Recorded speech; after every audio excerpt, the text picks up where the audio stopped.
So yan mga kaisla, ngayon nandito po tayo sa Charles Bridge. Yan, maglalakad tayo dito mga kaisla. Mayroon din silang maliit na Christmas market dyan. Maliit lang.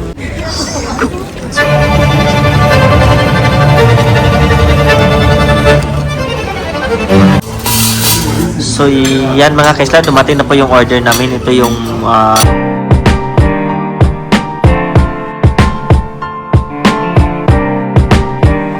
So yan mga kaisla, pupunta kami sa Charles Bridge.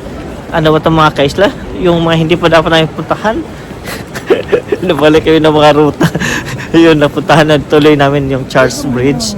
Yan, nakikita nyo po yung way opening ng Charles Bridge. Yan, pasok tayo doon. Tapos para makita natin kung anong yung Charles Bridge na is common. Most of the oldest din dito mga kaisla. So yan mga kaisla, ngayon nandito po tayo sa Charles Bridge. Yan, maglalakad tayo dito mga kaisla. Ito po yung pinaka-isa sa makaisaysayang lugar dito sa Prague, ang Charles Bridge. So ito tunay na ginawa noong ika-14 na siglo. Nagdurugtong po itong tulay na itong mga kaisla sa Old Town at saka Lizard Town. Yung Old Town doon sa kabila, yung saan ako naglalakad dito po yung Lizard Town. So habang naglalakad ka dito mga kaisla, makikita mo ang mga lumang estatwa ng mga santo. Yan mga lumang estatwa ng mga santo. Tapos ang bawat estatwa mga kaisla is mayroon po yung mga kwento ng kwento. Sabi nila kapag hinawakan mo ang mga estatwa ni Saint John of Napunmuk, ibabalik ka rin ulit sa Prague. So sobrang ganda ng view dito kapag umaga or kahit sunset mga kaisla. Kita mo ang mga Prague Castle at ang ilog dito mamaya. Doon papakita ko yung ilog mga kaisla. Tapos habang bumabalik ka sa nakaraan habang naglalakad dito, kaya kung bumibisita kayo sa Prague, huwag natin kalimutan o palampasin itong Charles Bridge na ito mga kaisla. Kasi isa to sa mga kasaysayan at kultura ng Czech Republic na itong Charles Bridge na ito mga kaisla. Yan, yun, nakikita nyo po dito. So patuloy lang tayo. Yan kung nakikita mo, sinisipon na talaga ako mga kaisla. Super ganda may different siya, history ang bawat historia ng bawat ng estatwa na nandito. Yan, kagaya nito. So may mga story daw po to mga kaisla dito. Hindi ko na lang po isa-isahin kasi wala nakalagay din naman na ito Liberata Contagion, pero hindi ko maintindihan mga kaisla. Basta yan po, kung nandito po kayo is may iba't ibang story po ang bawat rebulto na nandito sa Charles Bridge na to. Famous po to, grabe kung tingnan nyo po, super dami ng mga turista dito. Lalo na pag gabi or morning, mas maganda pa kung siguro tao pag morning, early morning ka pupunta mga kaisla dito. Yan tapos titingin pa tayo doon sa unahan kung ano pa makikita natin. Yan, sipon dahil sa lamig mga kaisla. Yan isa din to mga kaisla. Ito yung yung ni cross, pagbaba nung pinako siya sa cross. Yan, dito din sa kabila, yan din history din yan. So hindi ko na lang isa-isahin yan dahil sa sobrang dami at haba nito mga kaisla. Doon nakikita, diba? Dami din dito nagbibenta ng mga painting. Yan diba? Daming tao ngayon hapon. Kasi ang ganda ng dyan mga kaisla sa baba ng Charles Bridge. Mayroon din silang maliit na Christmas market dyan. Christmas market nila na mayroon dyan. Yan, may bilid din sila. Yan, tapos ito dito sa taas, ito po makikita yung Charles Bridge, diba? Ganda, dami ng makikita nyo talaga dito mga kaisla. Kaya wag nyong kalimutan puntahan ang Charles Bridge kasi isa po to sa famous na pinupuntahan dito pag kayo po nandito sa Prague. Kaya sinabi ko nga kanina, ito ay nagdurugtong sa Old Town at saka yung Lenin Town nila.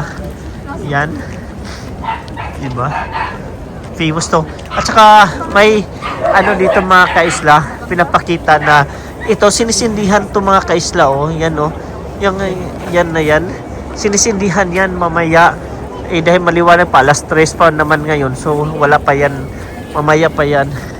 Pero may mga nagbebenta na din dito oh. Madami na din nagbebenta na makikita nyo natin dito. Mga souvenir. May mga art. Yan oh. May mga art. Diba? Famous oh. Yan. Kaya ayos dito mga kaisla. Yan oh. Tapos ito yung bridge. Ito yung river, lake. Lake. Yan oh. Pwede din mag-cruise dyan. Mag-dinner cruise. Mayroon siya. Pwede nyo kumuha kayo sa cloak. Pwede kayo kumuha sa cloak mga kaisla. Dito. Mga puro sento eh. Ipapakita ko mga kaisla ito. Hanap ako ng picture kung paano nila sinisindihan yan. Yan o. Diba ang lawak ng ano. Tapos ito balik ko lang dito na side. O.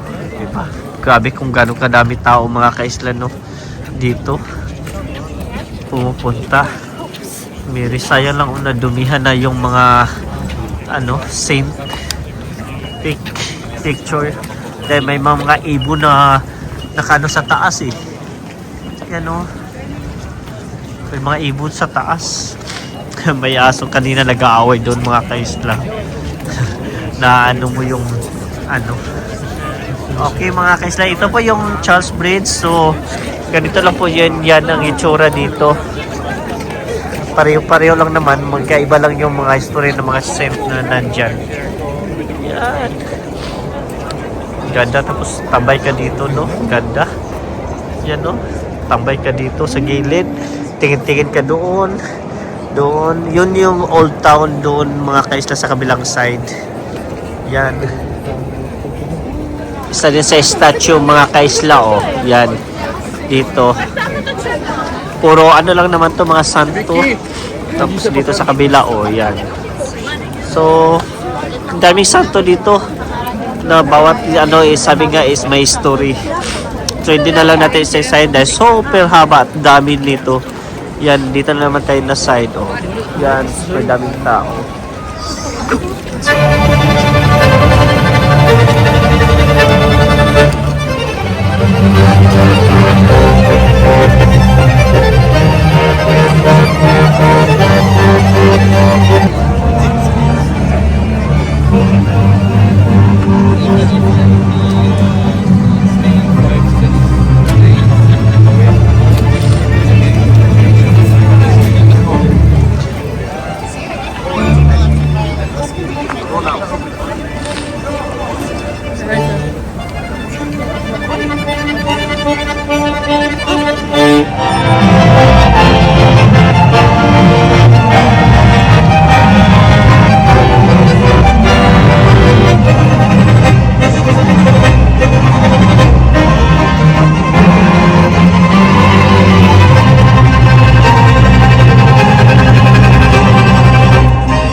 Slow. Ang nice ng mga bilin. Ayan oh, ang galing bilin oh. May mga bilin siya ng mga different ano. Ang cute mga kaisla. Dito po to sa church ng Santo Niño mga kaisla. Pwede kayo mag-visit dito. Yan oh. Ang ganda. Ang galing. Slovakia, Ecuador. Yan mga from different country po mga kaisla. Yan. Bumisita din po tayo dito mga kaisla para makita natin. Yan. Collection siya from different country. Yan oh. Guatemala, Peru, West Philippines. Okay.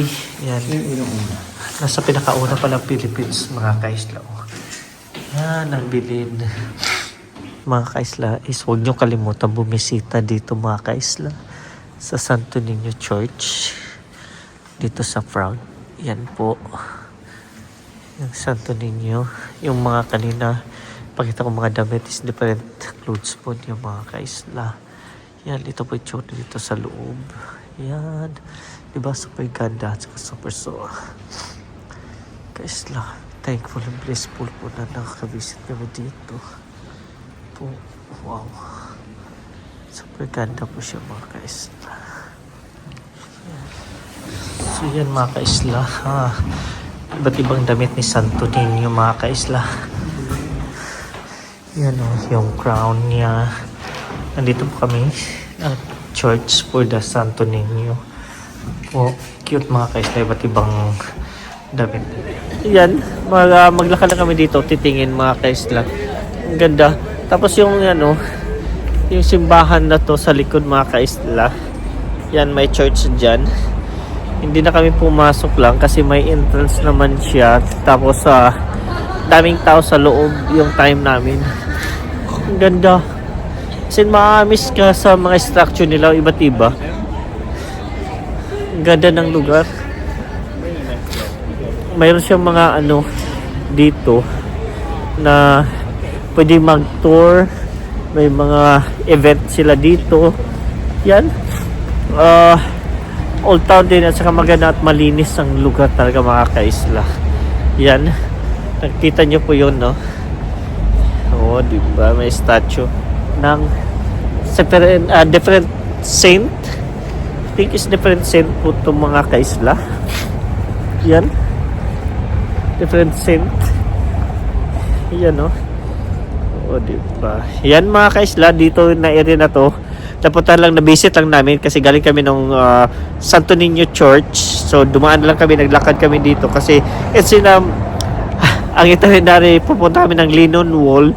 Hindi kami nakababas yung dapat na tram stop na diretso kami sa next stop. So, ang next stop pala is yung Santo Niño Church na which is may nagsabi sa amin na ibibisit daw namin kasi maganda din daw yun ibisita. So, thankful and blissful po na nakapasok kami doon sa loob na yun at nakabili din ako ng souvenir na Santo Niño dito. Yan, so tingin tayo mga kaisla kung ano pang makikita natin sa mga areang to na malapit dito mga kaisla, no? Ang ganda lang talaga dito mga kaisla is ano, daming structure ka na makikita na iba't iba. Ma-miss ka talaga siya. Bisa napunta ko mga kaisla na ibang Europe countries, mas maganda pa rin dito mga kaisla. At saka hindi pa totally mahal, kaya mas na-enjoy ko siya. Yan o, ang ganda. So, mga kaisla, kakain muna kami dito. Nagugutom na din kami. Kasi yung breakfast, nag-heavy breakfast kasi kami, then 4 o'clock na ngayon, so mag-early dinner na lang kami. So, ito yung mga order nila dito. Ito yung area na to, diba? So, kakain muna kami dito mga kaisla, ha? Yan. Tapos yung order namin mamaya, papakita ko kung ano yung magkano at yung presyohan niya mga kaisla. So, yan mga kaisla, dumating na po yung order namin. Ito yung in-order namin kanina na ribs. Ano ko na lang yung price, ay pata. Ibigay ko na lang yung presyo niyan mamaya, din magkano yung mababayaran namin sa order namin na to mga kaisla. Ito yung chicken pasta, yung beer, yung sa akin light, kay Anil yung hard dark beer yung sa kanya. Yan, so kakain muna kami mga kaisla. Yan, ano ko na lang din easy para makita nyo po. Yan, diba? Ganda, sarap. Yan mga kaisla, kakain na po muna kami. Yan, sarap.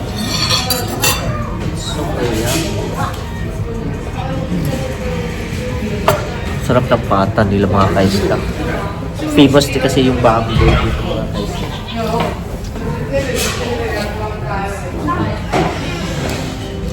Super sarap.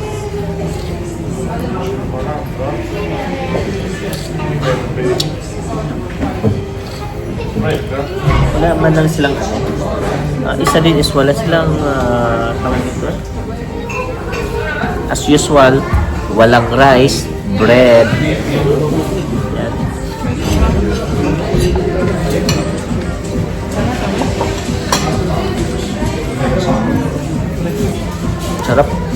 Sarap naman guys. Papakita ko nyo na lang mamaya kung magkano yung presyo na mababayaran namin mamaya regarding dito. Kasi nakalimutan ko magkano yung presyo, parang nasa 500 plus 540 bronze to, yung pasta nasa 400 plus bronze. So ano ko na lang mamaya kung magkano yung nabayaran namin mamaya mga kaisla, para at least may idea din kayo sa mga presyohan.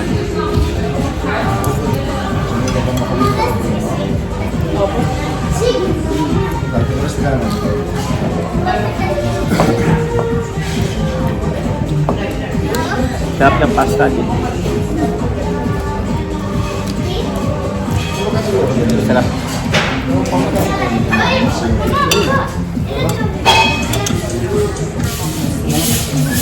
As usual, bread.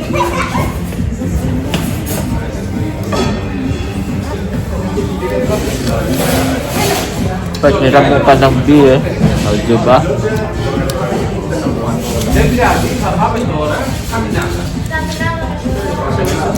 Dito na kami kumain mga kaisla. So yan mga kaisla, nandito na po kami sa hotel kung saan kami nag-i-stay, yung Ibis Praha Old Town mga kaisla. So now mga kaisla, kasi kanina hindi ko na po natuloy yung video dahil nalubat po ako mga kaisla.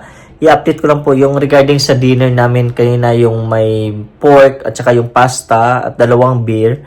Ang nabayaran ko po nun mga kaisla is nasa 1,341 sa pera nila mga kaisla, yung sa crowns, Czech crowns mga kaisla. Tapos yung i-convert natin siya sa Pinas or sa piso, nasa 3,794 po yun yung dinner namin na yun. So yun po ang nabayaran ko sa bill mga kaisla. And super sarap naman yung pagkain, satisfied yung pasta nila, yung lalo na yung pata nila mga kaisla. Masarap siya. Iba lang yung nila mga kaisla kasi hindi crispy yung balat, parang malambot siya, parang ang tawag, may sauce, sa sauce. Yun po. So yan mga kaisla, for the whole day naman na is enjoy naman yung nag-visit tayo sa Castle, Prague Castle, tapos yung sa bridge, tapos yung ano pa ba napuntahan natin kanina, yung church, yung Santo Niño Church na na-visit din natin. Tapos dumaan din tayo kanina sa Charles Bridge. So yan mga kaisla. So for the whole day, enjoy po yung namin na trip or itinerary naman mga kaisla.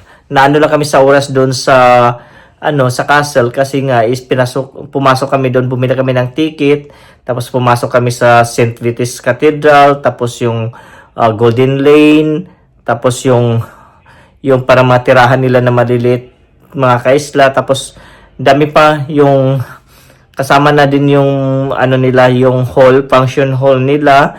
Tapos yun. So dito ko na tatapusin yung vlog na to mga kaisla, na hope na enjoy nyo din yung video to. And see you sa mga next ko na mga vlog, at update ko kayo kung ano pa mapupuntahan namin bukas. And God bless, and don't forget to like and subscribe. Bye bye.